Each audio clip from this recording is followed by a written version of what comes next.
Penampilan terakhir lomba berlanjut pada malam hari ini memenuhi 28 dengan mengambil judul Bima Sakti. Bima Sakti adalah gelar lain yang diberikan kepada Raja Mengui pada abad ke-17 yang juga bergelar Ide Cokodo Sakti Blambangan. Gelar Bima Sakti diberikan setelah terjadinya pertempuran melawan pasukan Panji Sakti Buleleng. Beliau yang diiringi pasukan Baladika waktu bertempur di Den Bukit Buleleng. Dengan kesaktian, kegagahan dan kehebatannya, beliau bersandar di pohon Dadapo, kemudian diserang dan direbut oleh pasukan Sikap Buleleng dengan ditebas, ditomak, bahkan dicemak. Namun apa yang terjadi? Pohon Dadapo hancur. Beliau tidak sedikit pun terluka. Sebenarnya itulah beliau dijuluki Bima Sakti dan disegani oleh seluruh kerajaan di Pulau Bali sampai wilayah Blambangan, Jawa Timur. Perwujudan sosok Raja Mengui yang ulas asih, bijaksana dan sakti mandraguna amat dicintai oleh rakyat. Sebagai penghormatan dan rasa bakti rakyat atas kebesaran nama beliau, di Taman Bencina Puliagang Mengui dibangunlah patung Bima Sakti yang sekaligus juga sebagai simbol kejayaan kerajaan Mengui.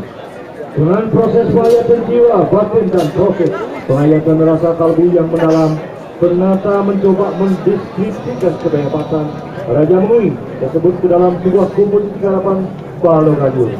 Permainan tempo, ritme dan dinamika mengkiaskan samaran-samaran kekuatan gada yang didorong dengan kekuatan Bima itu sendiri sehingga membentuk komposisi Balogajur yang bernuansa kekinian.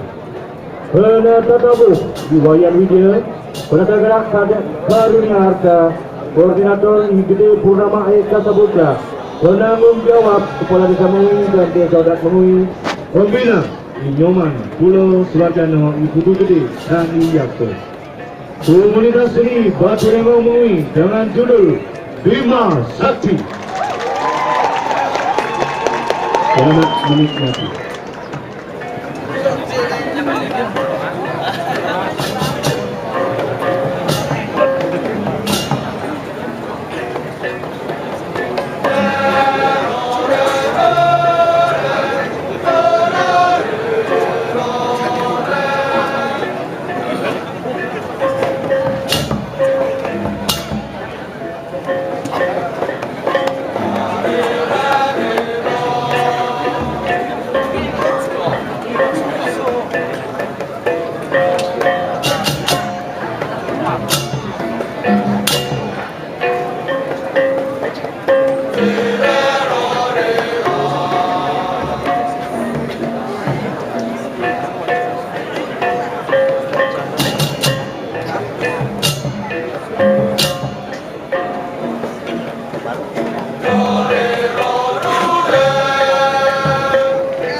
penonton untuk tetap tenang.